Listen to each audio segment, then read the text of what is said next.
How you doing, everybody? Thanks for stopping by and joining us today for another Rolling Over the Hill on the Live to Roll channel. I had to wake up there. At this time, I'd like to give a mention to our sponsors, mobility professionals and urology professionals. Today's show will be discussing antibiotics and other meds that can be friend or foe. So please make sure to include your questions and views in the comments. Hello, everyone. My name is Robert Soto. I'm a T12 spinal cord injury from a motorcycle racing accident back in 1974. My next anniversary will be my 50-year anniversary. So before we get started, I'd like to introduce my co-host, Bobby and Luis. Let's get off to Bobby right now. What's going on? Hey, not much. Great to be back. Thanks for joining us here at Live to Roll. Bobby Rohan, I'm on the Tuesday group as well with Shawn and Tom. So, what's up, boys, if you're watching?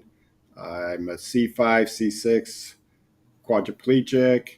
I think I'm Asia I, which means I have no idea what my Asia is.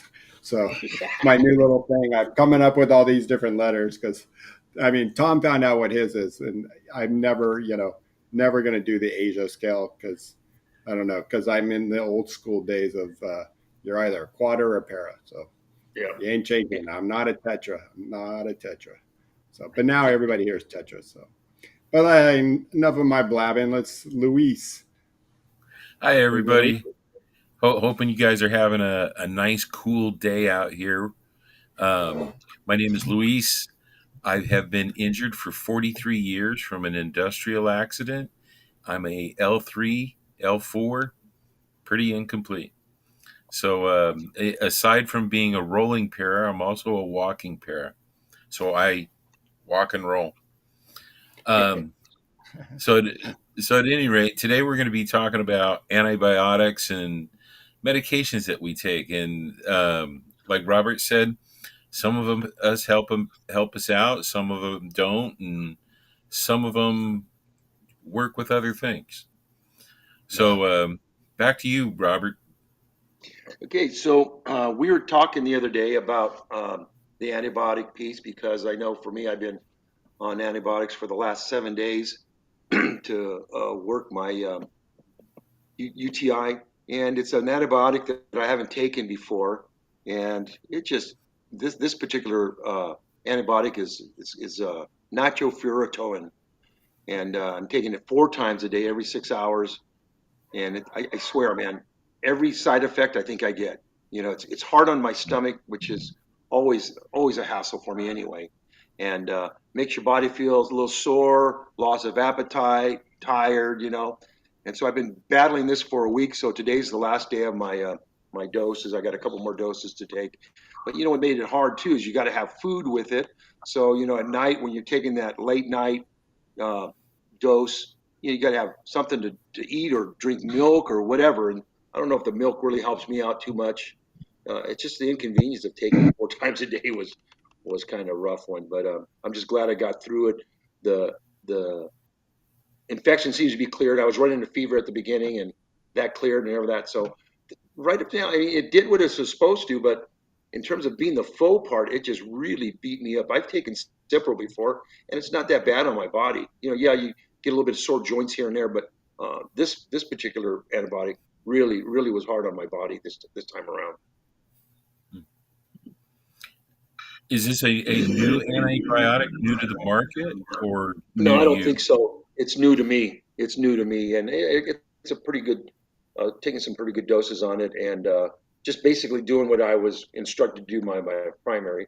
And my urologist saw the test results, and he says, "Yeah, that's fine. Go ahead and take it." So I have a actual appointment with the urologist for follow up and everything on Tuesday. Just for my urological and prostate and all that kind of stuff. But I'm just glad to get rid of this um, UTI because I was doing really good. I mean, the last 2 3 months, I've been really doing pretty good in terms of the clarity and everything on my urine and taking that methenamine and all that stuff that kind of helped, cranberry pills, and then all of a sudden, I think what triggered it for me is a couple weeks ago or whatever was, I'm going through I was busy and trying to get a van and all that kind of stuff, And, I got real busy, didn't eat much that day and didn't drink much. So I think I got myself actually dehydrated, which might have kicked this whole thing off because I noticed later that night a little cloudiness. So I started drinking water, but by that time in the following morning, it was just too late. It already kind of took over. So I think it was on my own. The dehydration piece did something there. And I'm not, like I said, I haven't had many UTIs, but I've had them a lot in the last, 6 months to a year is my breaking point lately. But so I think dehydration might have been something that kicked it off. What do you guys think? Bobby,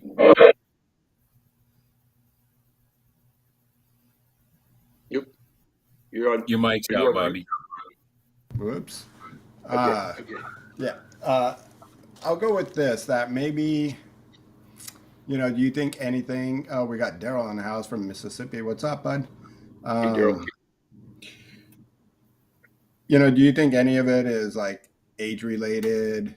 When we're thinking about getting older, because I remember being in my 20s and 30s taking antibiotics, and I've taken the easy ones, Keflex, Cipro, no damage.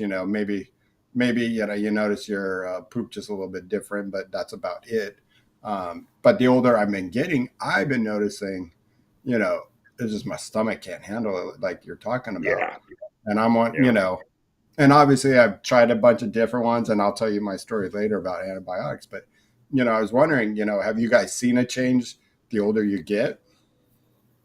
Well, for me, I have. I think I have, like I said, in the past 6 months to a year. But I've been cathing out of my almost 50 years. I've been cathing probably the last 10 years because I didn't catheterize before. So they wanted me to start cathing because I don't think I was emptying all the way out. But I never had infections before. Then when I started cathing, it was going okay. It just seems like all of a sudden it just nothing's really changed. I changed catheters here and there, but brands, but like I said, yeah, I think there's something up with my aging, and like I said, that's probably a good question to ask my urologist when I see him. Say, is it how much does that have to do? Because, um, yeah, I mean, that's the only thing I can do. I'm not doing anything different in my life the last 6 months to a year. I mean, it's just things are just happening. It's fine. I'll cath in the morning and it's nice and clear and feeling fine. Later that night or something like that, when I cath for the last part of the day, all of a sudden it's cloudy or whatever. It's you can just tell. So I don't Think know. about it. Think about it also when we think of catheters. It's a foreign object we're putting in our Yeah, body every time. yeah. And here, Robert, you've been doing it 5 to 6 times a day, maybe more, for 50 years. Yeah. And the body might just say, "Oh, okay, we fought it. We fought this one. We fought that one. Yeah, yeah, Fought. Okay, and then you started taking the ones which you've taken a lot, and then antibiotics wear out. And, now this yeah, new one is, in certain ones, yeah. I mean, if you don't have food, number one importance, and I think Luis, both of you guys, and everybody out there, yogurt, yeah, probiotics. Yeah. That's key. That will help. And too bad you don't have a way to know that you're going to be on antibiotics soon, because taking it a few days before to get your gut ready for it yeah, would be yeah. even more ideal. But we don't have that choice. So I find that the last antibiotic I was on, yogurt, probiotics, got through it, just fine. What about My, you, my, Louis? myself, I take a probiotic supplement every single day. Yeah, Just same here. one in the morning, one at night, just as preventative maintenance. And I always do it when I suspect I may be leaning towards a UTI or my gut health isn't quite right. Then I'll increase my dosage until I get through that period. And then I'll take my dosage of probiotics back down. Mm-hmm. Yeah. I got my door shut. My dogs are. Yeah. Once again, Oh, they got it. They got it. You're a little well, smart. it's like the because I take a probiotic, but now people are saying, oh, you need the prebiotic and the combination and all that. So I know I've taken a probiotic and once a day, for quite a while now. And then for a while there, I was even taking acidophilus for my stomach and just to kind of help things Yeah. along there. But so, what are you guys' beliefs on the probiotic and prebiotic? Do you think you need them both? Does probiotic is that sufficient, or you know, yeah, I hear different things about that. I'll tell Bobby? you. Yeah, I'll tell you what I do and what I've kind of. My camera's moving. You guys. I'll tell you one thing that that I've always kind of noticed is that I take probiotics for 3 weeks and then I take a week off. And it seemed like when I was taking it all the time, eventually I was starting to have a little bit of stomach aches. And so my infectious disease doctor said, take a week off. It's good for your gut. It built up what it needed to, and you'll be fine. Okay, that makes sense. That About the probiotics versus prebiotics, you mentioned acidophilus. yeah, I've been taking acidophilus all my life, even before my injury. And I don't know if this has come up before, but I actually studied 1 year of nutrition while I was in college. And it helped me out a lot when I was going to rehab, and the urologist was talking about nutritional health for our spinal cord injuries. Um, Acidophilus, probiotics, exactly the same thing. Acidophilus is the technical name. Probiotics is the marketing name. okay, There was a basically it's called Lactobacillus acidophilus, and that's a whole lot to try and spit out. yeah, So yeah, they came up with probiotics to make it sound easier, more marketable, more descriptive. So that's the People, same acidophilus, which I guess probiotics is somewhat similar to like what yogurt has, or especially yeah. the active. I know that one is supposed to yes, be really high into it, and then you get into the kefir stuff, right? the kefir stuff. You have active, inactive, live bacteria. That's all acidophilus and probiotics are is bacteria, and it encourages the development of good bacteria in your stomach. So you have your stomach, you're in large intestine, small intestines, and each plays its part in channeling that the food that you eat, the things that you consume, and the bacteria and the enzymes break down what you eat, what you consume, turns it into hair follicles and your nails and your skin and everything else. And when you're eating something with vitamins, it helps you bring the vitamins into your bloodstream. Right. The So the collagen, which is really important Yeah, on top yeah. of everything for those exactly. you said. Another thing that people don't know is that there's many, many different types of probiotics. So you can get probiotics that are specific to bladder health, kidney health, heart health, you know, and getting the right one for you is kind of important, or Mm. you can just take a generic one as well. Yeah, in fact, my urologist the other day, and I gave it to Robert. I'll send it over to Shawn. Maybe you can pop it up or put it in the description. He said this one's going to cover it all because he asked me about am I taking vitamin C? Yes, everything, and then he asked me about my demonos and or cranberry, and I said no, I don't usually take that on a regular basis. I just kind of feel like I take that methamphetamine. Um, which is an antiseptic, not an antibiotic, to keep that bladder healthy and fighting some of this stuff. But so he gave me something that says, this is the probiotic, vitamin C, cranberry, uh, uh, demonos, kind of all in one shot pill. Yeah. And he gave me an ad for it. So I gave it, to Robert as well. And I haven't ordered it personally, but, you can look into it. Um, it was kind of like that one stop shop because, Hmm. Daryl, you said it. Um, yeah, our immunity systems build up tolerance to antibiotics. Yes. And even at whatever you're taking, new, old, it starts to affect us, and it doesn't, you know, doesn't strike us, doesn't hit the UTI. So maybe that's what was happening with you, Robert, Mm. because you Yeah, said, "Oh, I went through these probiotics, and I thought I would get rid of it, but it didn't. So you had to try yeah, something new." yeah, yeah.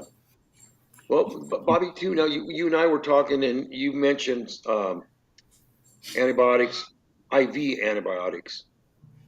Mhm. So what's the story with that? Well, so here's the crappy part. I'm allergic to sulfa drugs, Mhm.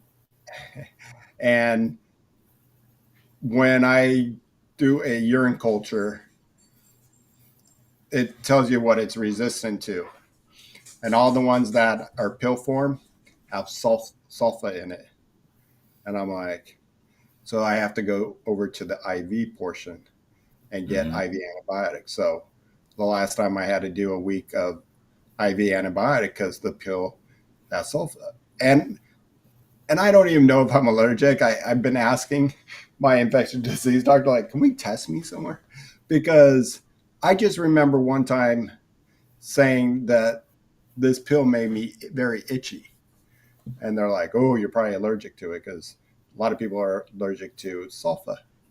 Mhm. And I just kind of mention it from here to there from doctors, but it's in a way like the hassle to do IV antibiotics. I'm like, I want to know if I'm really allergic to this. Can I try it again?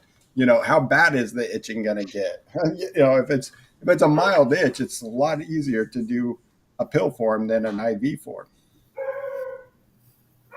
So how often do you, when you're on IV antibiotics, is it just once a day for the 7 days or Yeah, 5 days or whatever? the last one I had, it was called Invance, and that was once a day.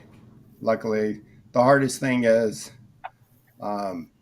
keeping that your vein open, for the port, Yeah, you know, and making sure you're not knocking around because it's in your yeah, arm, and yeah, I'm doing everything, all the normal stuff. I don't want them to poke me every day, so you kind of left it in the arm. You have to find a spot that where I'm not going to screw it up. So yeah.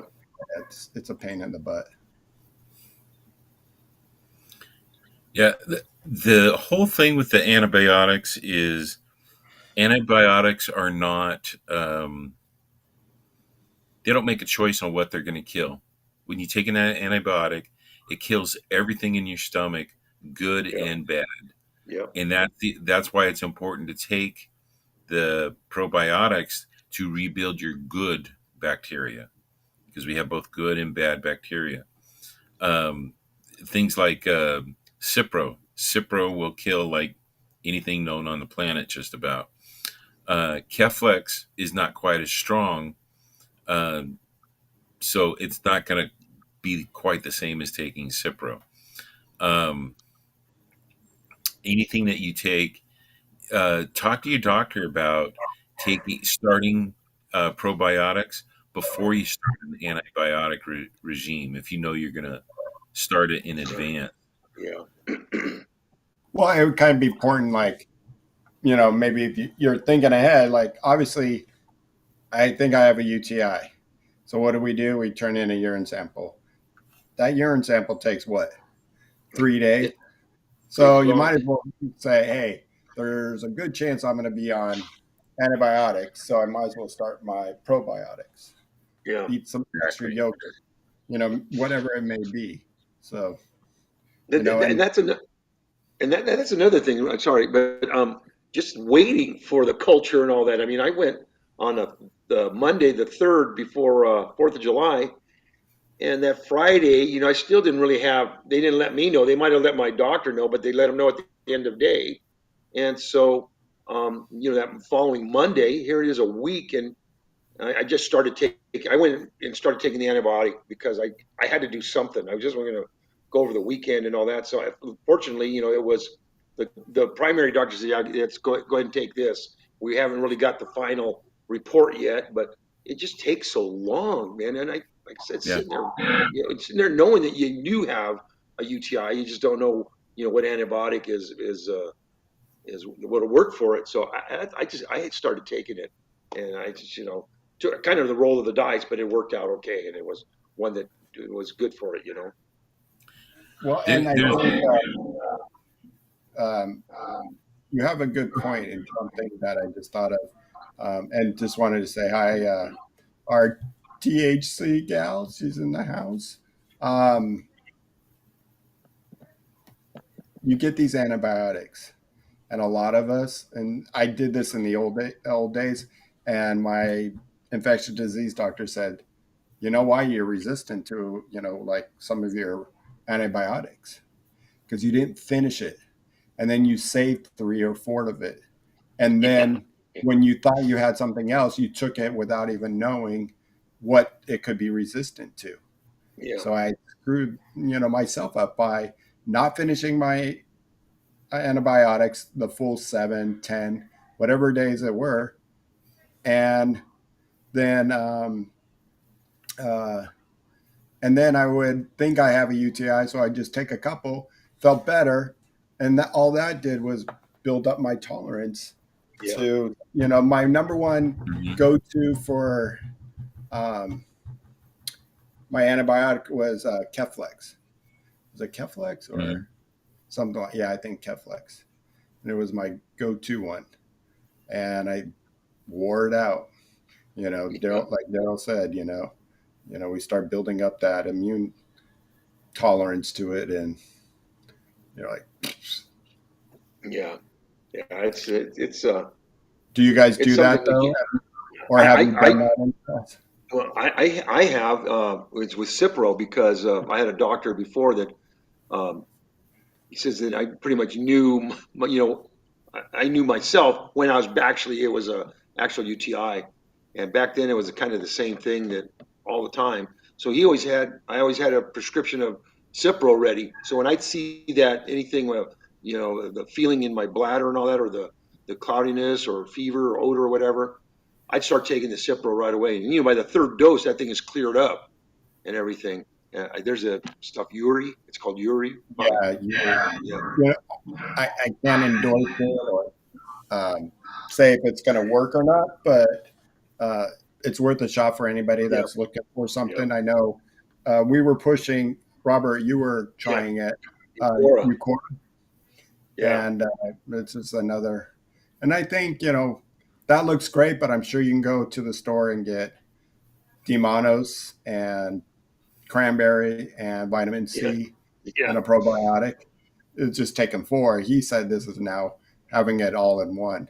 So yeah, yeah. That's worth definitely checking out. I'm always looking into those things like that, especially when it's with my bladder nowadays. But anyway, getting back to what I was, so I always took the Cipro. So by the third dose, everything would be clearing up and all that. And so it's just that when I found out what Cipro, even though it worked well for me and it worked over the years, it was just made my tendons and everything tender. So Mhm. and with me having torn rotator cuffs and biceps Yeah. issues and all that, it really lit them up. So that was one of the side effects that in the long run I just Cipro just like didn't want to take it anymore because it did that week taking it for that week or whatever a couple times a day. By the end of that week, my elbows, my shoulders were real tender. Cipro's pretty powerful, and it's not without its side effects and Yeah, long term effects. yeah, yeah, So, like, I usually keep some antibiotics as a backup just in yeah, case. yeah, So let's say I can't get to the doctor right away or one thing or another. I always have something available, but I'm very moderate with it. I don't take a lot of antibiotics. I don't get a lot of UTIs. So I'm comfortable using what I have because I use it so infrequently. yeah, yeah, If I was using it more frequently, um, I'd probably be more up on getting hold of that doctor, having a culture done, and finding out more about my UTI if I have one. But yeah, I've had literally in 43 years, I've had 3 UTIs that required going to a doctor for. Oh, lucky. Yeah. And that's Lucky. amazing. You know. I'm so fortunate that way. Yeah, that's awesome. I mean, unfortunately, I've been down the rough path, rough road with antibiotics. And Yeah. 22 years ago, I fell out of my chair, and it was the tiniest scratch. And like I saw that, I think I have one little scratch here. Mm-hmm. Remember that way. And that, Yeah. so now I'm like, oh no. And I had something that small. Oh, Shawn's got me. Yeah, there we go. Yeah. And, I had something that small. And I remember it was a day or 2 days later, I was, I went out to go do a peer mentoring at someone's home very far away on the Mm-hmm. middle of nowhere. And I'm driving home and I can't remember what freeway, but somebody decided to jump off the bridge onto the freeway Oh, and scratch. Yikes. So here it is backed up, nowhere to get off for miles. And it was probably what they were doing is letting one car, the cars splitting to one lane because it was a 2-lane highway. And so you kind of had to you couldn't just put it in park. And then mm-hmm. if you don't go far enough, you get honked. Somebody, especially if somebody cut in front of you, then Yeah. that guy behind, so like for almost 2 hours, I'm like driving, with my elbow on the armrest, and that little cut must have got infected because it was sitting on that armrest just being rubbed. Yeah. Yeah. And, a couple days later, I started noticing it was red and I didn't feel well. Went to the emergency room and found out that I had staph. No. So turned into staph, turned into a pressure sore. I think I was in the hospital for 2 days because of this. The staph was in my bloodstream. So that was not fun having that, happen.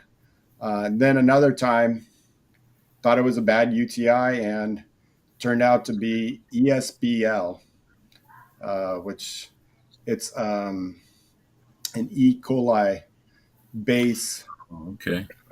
type of infection. And, I'm like, how would I get it, And, my doctor said it could be 100 ways, just something that happened. But now once Yeah. I have it, I always have it. So it's like kind of like, well, what's on your skin always, and then it can be active, and you have to gown up at hospitals. Come on, Luis, help me out. It's kind of like how it's usually catch it in the hospitals. Sepsis. Oh, No, MRSA. MRSA. Oh, okay. MRSA. Yeah, once you have MRSA, but it's dormant and always. Most Yeah. people never have a flare up, but when you have one flare up, you're now prone to having MRSA Yeah. on any little type of scratch or anything like that. In each So successive time, it gets worse. it gets worse. So that's Okay. how my ESBL is. It's the same thing. Each time I get one, it's worse. But luckily, this last time when I turned in a urine sample, um, I got a call and like, you're going to go on IV antibiotics. I'm like, really? They're like, yeah, it's ESBL. And I'm like, crap. But luckily, it was just 7 days and one day a week or one day at a time. And got through it real quick and then got the report. I even turned in the urine sample a day before because that 4th of July was my last dosage. Pulled it Mm-hmm. out. And then we had that barbecue party and felt great and turned in that urine sample a day before. And it still came out clear. So I got the Good call. deal. I got a call like, I swear, doctors' offices are the worst. Here's the lady, nurse practitioner, calls me up, and says, well, what's this appointment for? I'm like, I don't know. You tell me. First, they wanted me to come in. And I said, well, the last time I went in there, it took me an hour and a half just for a practitioner to say, you have a UTI, which I already knew. Yeah. And I'm on IV antibiotics. And then this one, she just like, what is this appointment for? I'm like, Are you reading notes? Do you see your notes? It's the Yeah, follow up to my UTI. Well, it's clear. Thank God I was able to get this phone appointment instead of going down there to find out that I had it clear. Yeah. yeah. I had a MRSA infection about 15 Later, years ago. Daryl. Take care, Daryl. 15 years ago, I had a MRSA infection, and I'm asking the doctor, where did I possibly get this? And he told me the same thing they told you. These days, it could be from anything, literally anything. And Yeah. so, it could be like, you know, having your feet someplace on the ground barefoot. It could be a spider bite. It could be um, being out in the ground somewhere, like sitting in the park in the grass or something like that. It could be literally anything. And I found out at that moment, I didn't know much about MRSA, how dangerous MRSA is for people with spinal cord injuries. Because Yeah. one of the first problems is before you see signs of MRSA, um, you start to have physical changes in pain. And those of us with spinal cord injuries, we don't feel that pain. When I went to the emergency room, they were like, "Oh my God, didn't you feel this? You should have been screaming out in pain for the last several days. What's wrong?" And I said, "Well, I'm a paraplegic, and I don't have much sensation on that side. I have incomplete sensation in my Where where legs." where where was it located? It was on the back of my right leg, which the back of my right leg, I have zero sensation. It's the only place that I have zero sensation. And my legs swelled up the size of my body. Oh man. And, and my skin was cracking. I had open wounds from my skin rupturing. And because I was hurting one day so badly that I took some medication. I went to sleep. When I woke up the next day, I woke up from the pain and my leg had swollen up so big. I thought, oh my God, I better get to the hospital. And the hospital was like, well, why weren't you here earlier? I can't feel it. I didn't know. I woke up to this in the morning. Here I am. What are we going to do? And they said, first thing we're going to do is um, give you something for the pain and then get you the heck out of the hospital because Yeah, we because don't I want. don't want you there. Yeah. Yeah. Yeah, they were like, we're going to get you out. You need to go see your regular doctor. Don't bring this stuff into the emergency room because you can give it to everybody else. Plus, with your ruptured skin, you can get everything from everybody else that's here. Hmm. And then you're in a world of hurt. Yeah. And that, Uh, that kept me Yeah. down.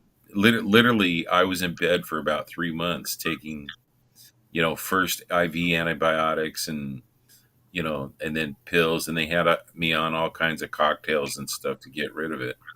But they said I was a day or two away from losing my leg. wow. Yeah. And yeah, That's a that's story. it's funny. Just because I couldn't Robert and feel I it. worked. How Robert and I worked at Rancho. I did for 10 years, Yeah, and you know this too, Luis, from going into all the hospitals when you do your peer mentoring. And yeah, I always hate when you get to that room and there's that sign and there's the box of where you have to gown up, put rubber Yeah. gloves on, yeah, put rubber gloves on this, and it's just like I'm not pulling my arms through, but every time it was just like, oh, Yeah. and you roll out of there and you pull that stuff off and you're just like, oh, I can't wait to go home and take a shower. Like, That's right. that's what finally, that's why I retired early. I didn't want to I loved Rancho, loved working there, loved being a yeah, supervisor and peer mentoring. But it was just starting to get like, especially when COVID hit, I was like, Oh yeah. I can't take this anymore with MRSA, everything you can catch in there. People coming to work sick, going, I can work. Yeah. Yeah. No. and I talked to my sons about this because they're both emergency room nurses, and they say the same thing that I've noticed. No patient wants to admit they're as bad as they are, especially when they have MRSA. They don't want to. Oh well, I don't have MRSA. I have cellulitis. They'll say it's anything but MRSA, But because MRSA, yeah. most people know that MRSA's highly contagious. It's very Yeah. bad, and Wow. it, it's not a good thing. And Yeah, that the other one you said, sepsis, that's not nothing to fool around with either. I Yeah. mean, Yep. I had our good friend who's usually on the yeah, chat, Paul, a good friend of mine from Canada, and also a good friend from up in the Bay Area. They both got it at the same time on their leg, and don't no scratch, no cut, no nothing, because that's where you usually get sepsis as well. And I mean, yeah. Paul's leg was going red right up to his knee real fast. I mean, and thank God he went to the hospital right away. And both of them, my friend up in the Bay Area, she had it a lot worse than Paul. But it's just like finding two people that had no cuts, because usually it comes from a cut, like a dirty nail. How they always say get a tetanus shot or something. But that's if you wait too long, which some people do. Yes. Don't be afraid of going to the emergency room. I know it's a pain in the ass because we're spinal cord. They don't know what the hell they're doing. I don't know. Did you see the cover of New Mobility magazine this month? Not sure I saw it yet. Okay, so on the cover of New Mobility magazine, it's the doctor walking out saying, "All right, take care." The patient's still on the examining table, and the wheelchair's far away. It's like, "See you later." Yeah. Like, it's just like clueless.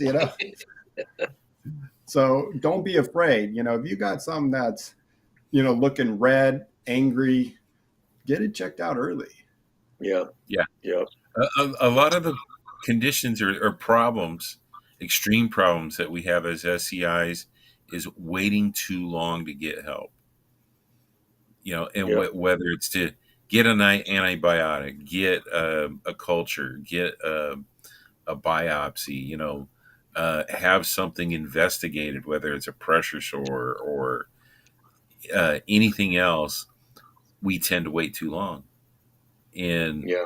that's not a good thing. In our condition, with our lack of sensation and movement and different aspects of our conditions, we don't have time to wait. Right. Well, what's funny too is because there's sometimes where there's maybe something wrong with you, but it's it's like you feel that way anyway. There's sometimes where you just you don't know if you're just feeling lousy or there's something actually wrong or something that's achy that's usually a recurring thing. And so that for me, that's, I mean, I do wait sometimes too long. There are times when I know for sure, oh, there's something wrong here, I got to go. But I Mhm. put things off because heck, half the time that's the way I feel anyway.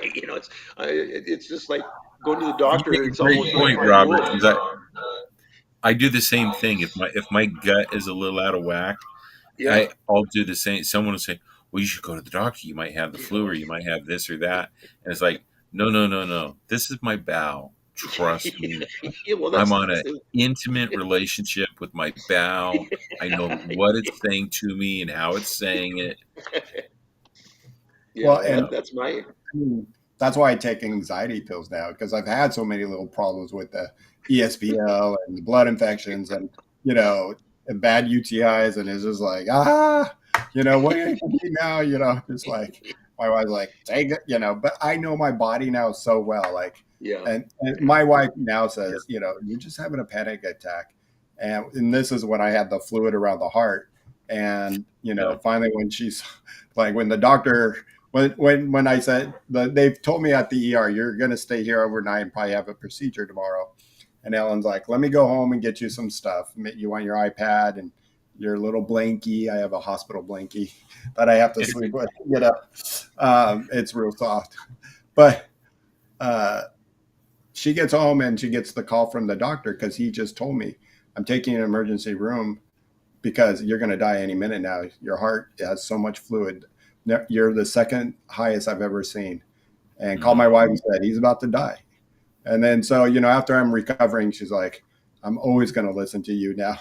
yeah, I will yeah, never question your judgment. And I know, I just know my body so well. It's so different. I know when yeah, I have a certain UTI because of this spasm, and it's a spasm where I go, oh, Yeah. Yeah. you know, Yeah. and then it's like UTI. Yeah. Well, Th- and it's funny. It's funny because you do say we get to know our bodies. I know for me, my legs are a little more active in terms of the burning. Uh, you know, Mhm. they're like on fire. So I go, oh, something's going on. And again, it could be as like a UTI or something that's coming up and all that. So it's just something that we've known over the years. But again, there's times where I put it off because I just think, oh, it'll pass a day or so or whatever. It's just the same thing. But so that's what I uh, I base everything because I think I know my body and I hope I do, but I'm a little slow on the draw when I do need to go to the doctor. Yeah. Yeah. What's up, man? You Yeah. make a great point, Robert, about knowing our bodies so well. This actually, both you, Bobby, too.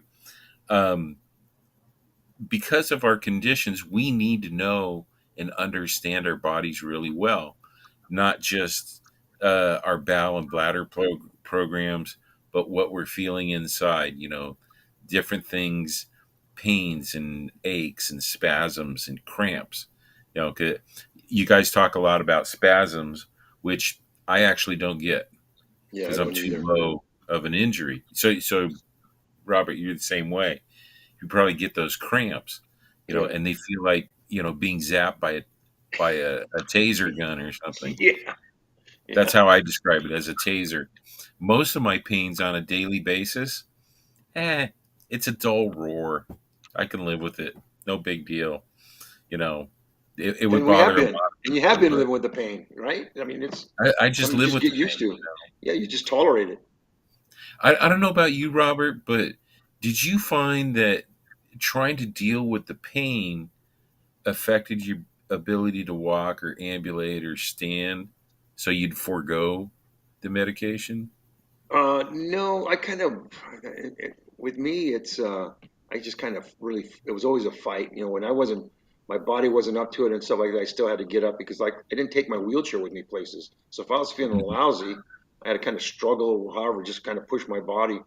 But you know, it's my thing is just my body, is so hit and miss with aches and pains. But in terms of the pain, for the last 50 years I've had pain. It's just at the Yeah, beginning, they used to just at the beginning it was real easy back in the day. They would just load you up with Percocets and all that kind of stuff, and never really did like taking pain The pills, good stuff. The you good know. stuff. They Yeah, would actually yeah, and they'd give you jars of this stuff, and I'm here, yeah, they 19 yeah. year, put 19, Vicodin 20-year old, here. you come back with Give this it to you big like old jar and Valium and all that stuff. So, I'm laughing because but I, it I just, remember the stuff they used to give us. yeah, it was Hoorah crazy. for It Percodans. was like put it in a bowl like a candy jar or something. But yeah. So I kind of from the beginning I didn't really want to. They were giving you Norco and was not morphine. It was Demerol and all that kind of stuff. So Demerol. Oh yeah, God. it just these are probably older drugs nowadays. But so I didn't. They did their job, but that was at a cost too. You've been real lethargic all the time and all that. So I Yeah. decided a long time ago that I didn't want to take any pain pills. But so I just kind of learned for the pain. I started trying to learn using topicals and some type of mixed drink type thing that would help. And Yeah. and over the years, you just get that tolerance. You build that tolerance to pain. Now it's kind of the same thing. It's just that with me getting older, I'm more of a whiner about it now. Now I just complain and whine, but it's the same thing. It's just I'm just Oh, just you old getting. fart. Yeah, that's exactly. I'm just getting old. I'm just getting tired of having that pain for the last years and years and Get years. off my medicine cabinet. I I'm mean, not I'm not afraid to do it now. I mean, like, I've been living this way with, as the pain's getting, you know, harder and harder, especially yeah, these last 5 years. It's just like, yeah, why well, not? yeah, I denied all that stuff. I never took the Vicodin. I was in yeah.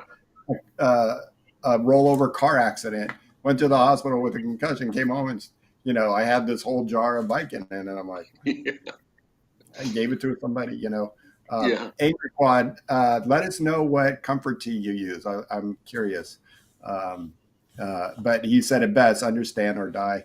of your body. You know, that's the thing. And back Yeah. then I didn't need it. I didn't need the pain, but you know, I didn't. But nowadays I'm just like, why do I need to suffer? Because when I'm Yeah. suffering and I'm sitting here working on something, you know, and I from home on some projects that I tell people I'm going to help them with, it's like, oh God, pain and okay. And then I Yeah. notice You're right. You make a good the point. email is bad. Like I misspelled Mhm. everything, and I'm like, what the heck was I trying to um, say? Thanks, Angry Quad Olive. No, yeah. Oh no, that was he was talking to Black Olive. Um, so now I'm just like, okay, I'll take the lowest dose of a hydrocodone, and I usually time it to where if I'm going to be needing to concentrate for about 3 hours, I'll take it, Yeah. and it works every time for me. Yeah. And Well, I tell you that Norco for me, sometimes my legs would just be uh, pretty bad, just and real achy, and just the pain, the burning, and all that stuff. And every once in a while, I would take that Norco, and boy, that did wonders. But I'd have to be in for the night, kicking back already in bed and all that stuff. But like I said, after a while, I just nowadays, like I said, I'm with you. I mean, the medications are there for a reason. As long as you Yeah. don't abuse them and things like that, I get you there. But back in the day when I was younger and partying and stuff, they'd give you this stuff, and it's just like, you know, oh well, everybody Yeah. wanted it. now you have your primary won't do it. You have to Yeah, go to a pain specialist. The pain specialist like drill you like you're doing something wrong. And yeah, you know, yeah. as I said to my gal the other day, do you know what it's do you know anything about spinal cord injury? And she's like, I know a lot. And I said, what's dysreflexia? Well, I don't know that.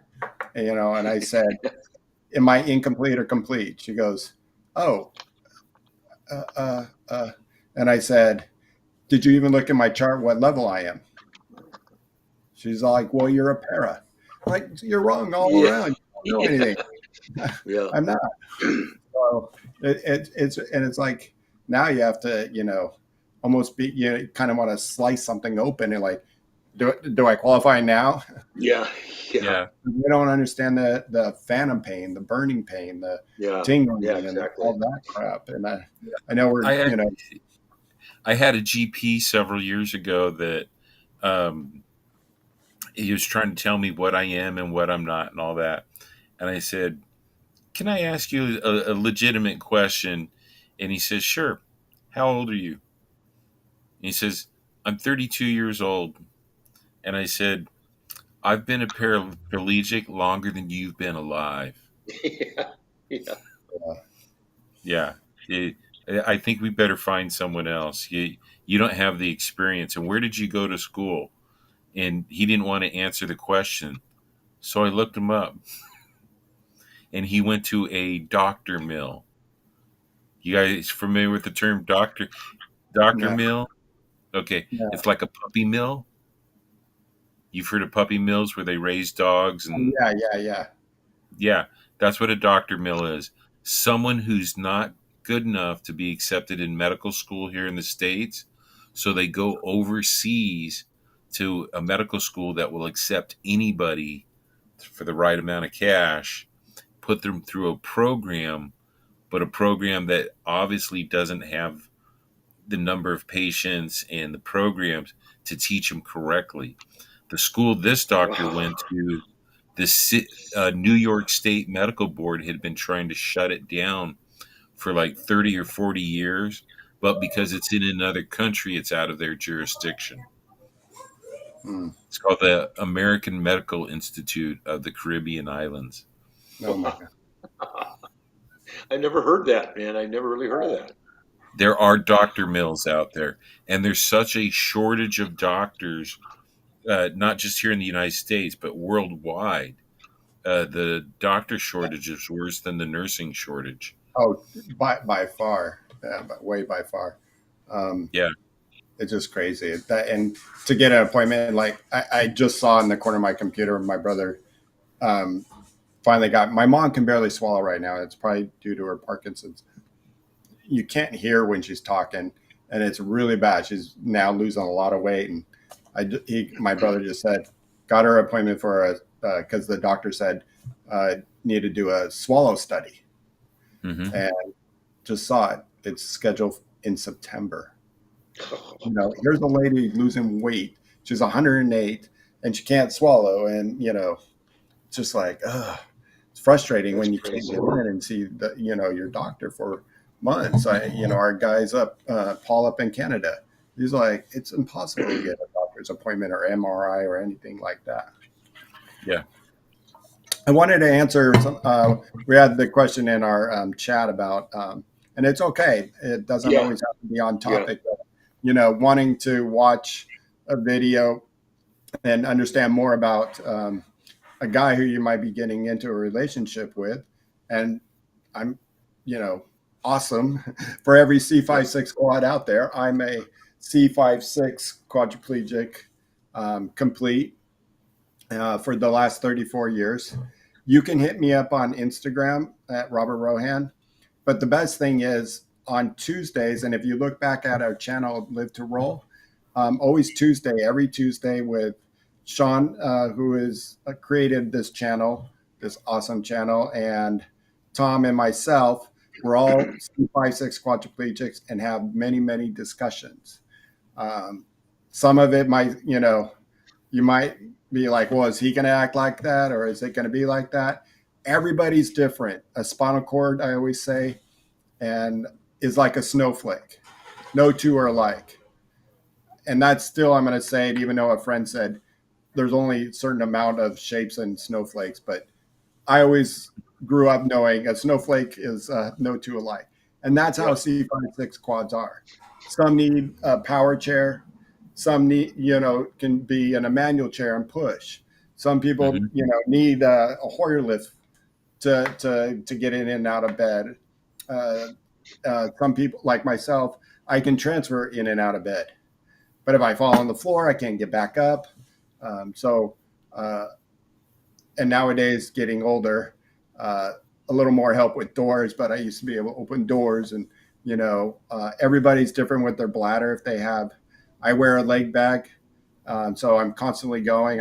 It's called a suprapubic, and so I can empty my leg bag. Some of them, like Tom on our channel, he caths, and he has no problem doing that. And I know many C56 quads have that. When we're healthy, it's awesome. When we're not, it's rough. But you can go into a relationship with an able-bodied guy, and I've heard billions of stories. That person gets cancer. This person had an accident.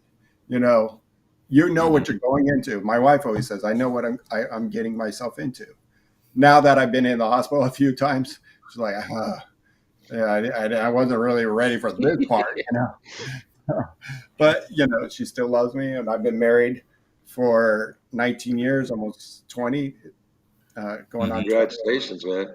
January. Thank you. And so, if you want more questions, be happy to talk on the phone, answer any questions, and my Instagram. Same with if you message Live to Roll on Instagram, they'll help you out. We're here for you. I hope it works out. I hope he's a great guy. You deserve the one thing that dating somebody in a chair, you know what you're getting. And it's not for everybody, but for those who love an adventure and love somebody for fighting and being, strong willed, Yeah, that's the guy. yeah, Yeah. So, It's different, and the disability life is unique. Whether we're using a power chair or a manual chair, a van or a car, our relationships are slightly different because one of us might need something a little more than the other. One of us can't reach something. Honey, can you reach that for me? You know, there's a little more interaction that way. I'm not sure about Robert, but I was married at one time, and uh, I was fortunate. Shh, don't tell anybody. I married one of my nurses. You're not supposed to admit that, but that happened. We had two boys, and my boys are in their 30s now, and they're both nurses as well. Robert, were you ever married? Yeah, I was married when I was younger, and uh, everything was fine. I met her after my injury, so I was in Hmm. my early 20s, whatever it was, and it lasted for a while, but things just changed as we both got older, kind of going different ways. The old usual thing. But yeah, Mhm. it is what it is. But for me though, I was still growing up. I mean, I got hurt at 19, and still trying to work things out for myself. And then with the disability, I mean, I was a little wild. I was still party boy and all that kind of stuff. So it took me a little while to kind of settle down and really get Hmm. focused on what I wanted. I mean, I worked hard, school and all that, but I was still into partying and all that stuff. So I I know didn't. my wife's going to hate this. Um, she was married twice before she met me. Hmm. And so, one thing that I know women who are about to date men in chairs, what about sex? And I can call her in and she can say, yes, you have been my best lover. And it's not, that wham bam, thank you, ma'am kind of thing, but it's different. It's Yeah. more touch, it's more feel, it's more romantic. We get creative. And, Hmm. she's just like, I prefer my love to you, the way our sex life is than any of my other relationships. Hmm. So hold on, let me see. Ellen, come here for a second. You're gonna put her on the spot. I'm going to put her Live, on the spot. So live. I know this is live, Memorex. So we'll see how this goes. She's going to slap me probably too. But don't tell her I said about Good, good for you. you know. Oh, that's great. Glad to Was hear that? that he's an amazing person. And um, yeah, learning, watching these channels, you'll learn a lot more. Yeah. So we're still on YouTube. Oh, hi. We have a question for you. Okay. Or no, you just need to answer this small little statement. Out of all the other partners you've had, who's been your best lover Oh my and the best God. You're sex such a life? weirdo. It's live, Alan. It's live. Okay. It's a live broadcast. Well, you, of course, honey. But you're not just saying that because we're live. No, of You've course told not. me that many No, times. because it's not, they're like just got one goal, just slant, wham, bam, slant. Ugh. What is that? Wham, Wham bam. bam, thank you, man. I man. just said that. That's not the goal because, it's not usually that way with somebody who's paralyzed. There's a lot of foreplay and there's a lot of give and take, and it's just different. It's Hmm. different. It's my third marriage. I'm not. Oh, see, she said it, not me. Yeah. I already told them. 20 years though. This one's lasted the longest. So, who's on there? Who can see me? Anybody? We got 7 viewers, and it's What is your topic today, guys? Well, one of the questions was, antibiotics. Antibiotics, and now you're talking about sex. yeah, We were hoping Yeah. to or somebody in the chat. So, Oh, and well, just Olivia, if, I hope to see you Saturday night. She says you're a trooper. who me? Yeah, you. Oh yeah, I am. You wouldn't believe what I have to do around here, you guys. But no, but I mean, I think it's give and take. But definitely, if somebody's in a relationship with someone who's paralyzed, they have to be open minded and they have to be willing to be experimental and they have to be willing to make an effort. I mean, because it is, to be honest, it's work. So, Hmm. but it's good. Yep. It can be all great, right? It's all about the earlobes. Ha, the earlobes, the neck, exactly. Not for me, but for him, Oh my God. yeah. No, you find out all kinds of stuff. Like So who knew? our next episode will be on sexuality. Thanks. Oh, I know. Some of the partners to come on. You know, Thanks. Bobby, can you answer this for me? Because actually, this doesn't come up a lot, much. You remember being in rehab years ago. I know Robert and I had Dr. Komar as a urologist years mhm. ago, and he would talk about sex while we road were test. inpatient. Full He was classes, 50 yeah, people in wheelchairs, and Dr. Komar's telling everybody, practice, practice. yeah. You used to get out there and road test. He said, get out there and road Yeah, test. yeah, practice with each other, Uh, do they do that in rehab anymore? Do they Yeah, we do do it. So sexual at function Rancho, yeah, testing?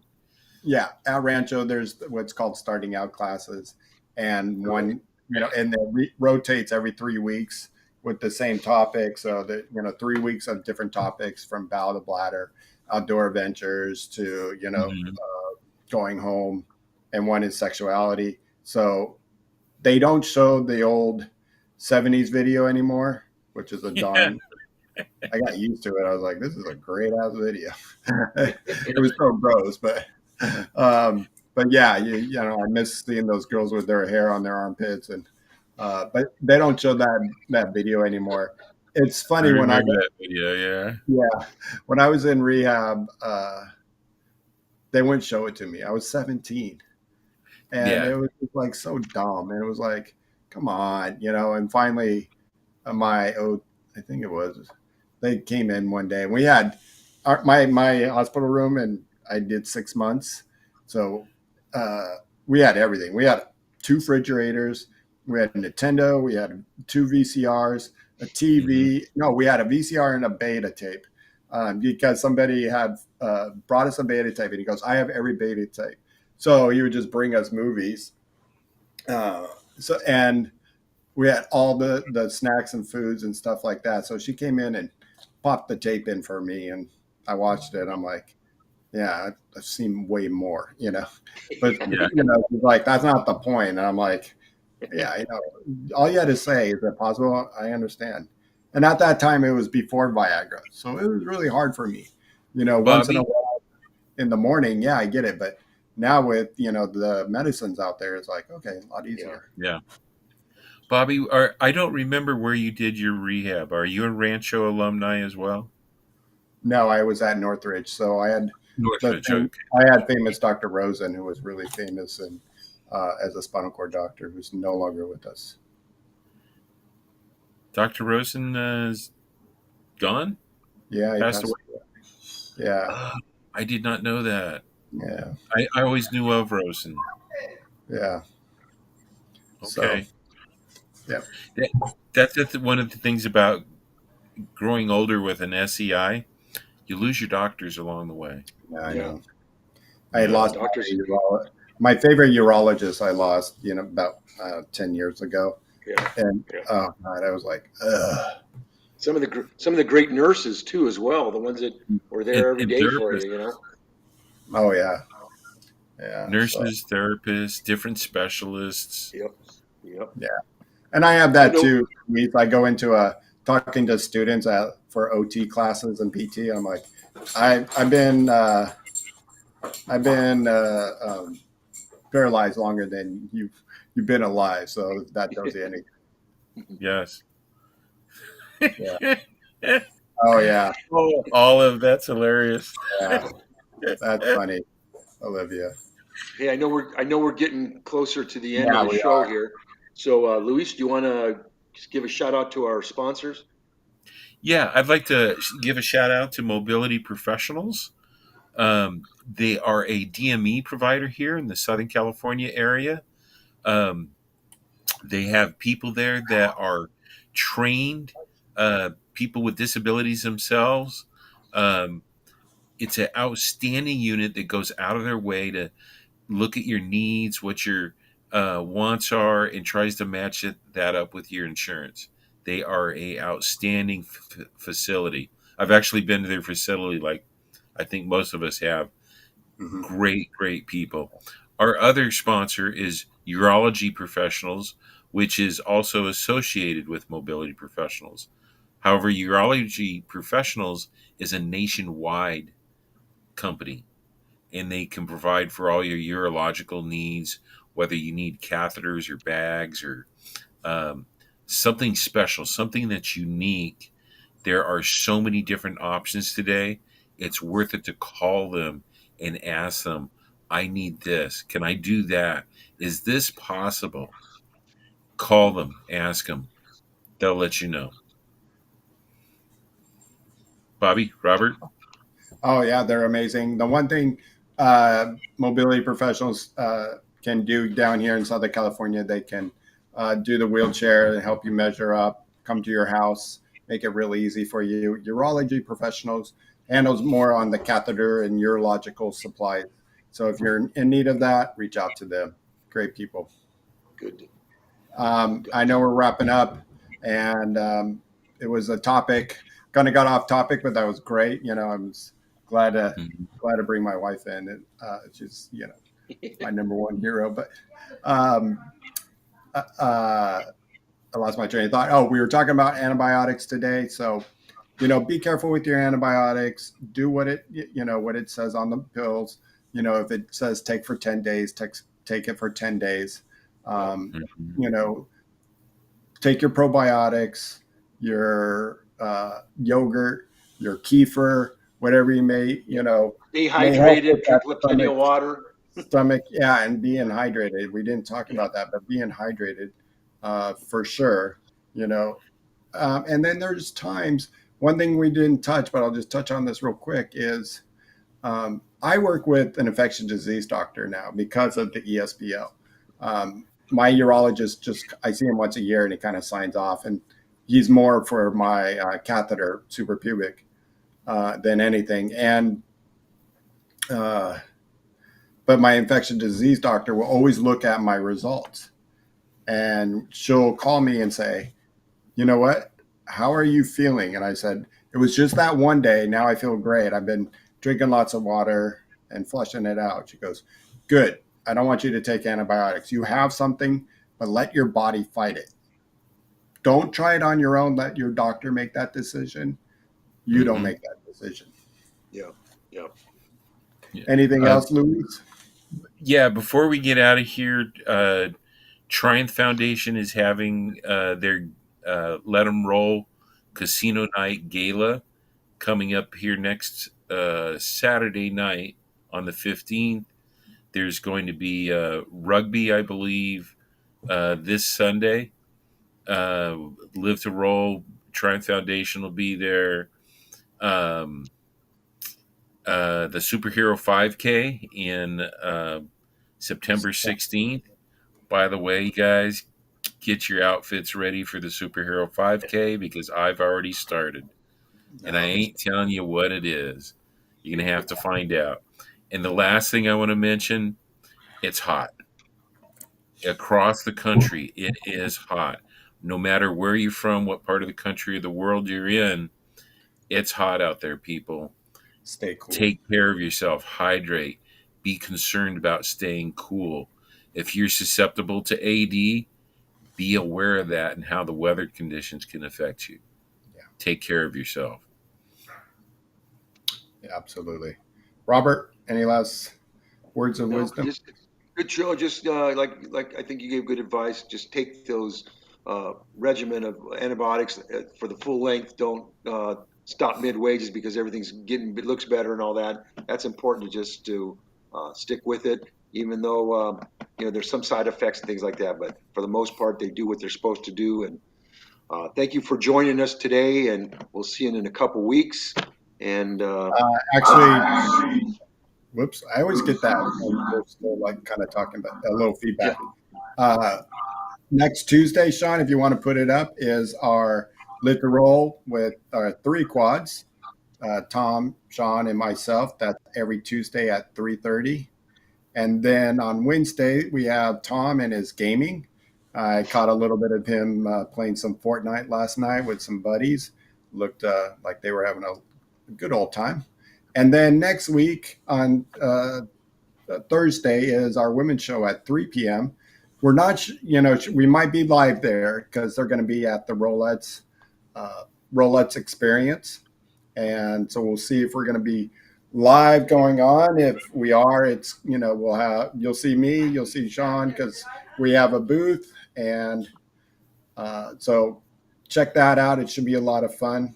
And then we're here every second and third Thursday of every month. So we got to get Luis in there. Yeah. All right, Yep. everyone. all right. Thanks for Live to joining us. roll. Live to Live to roll. roll.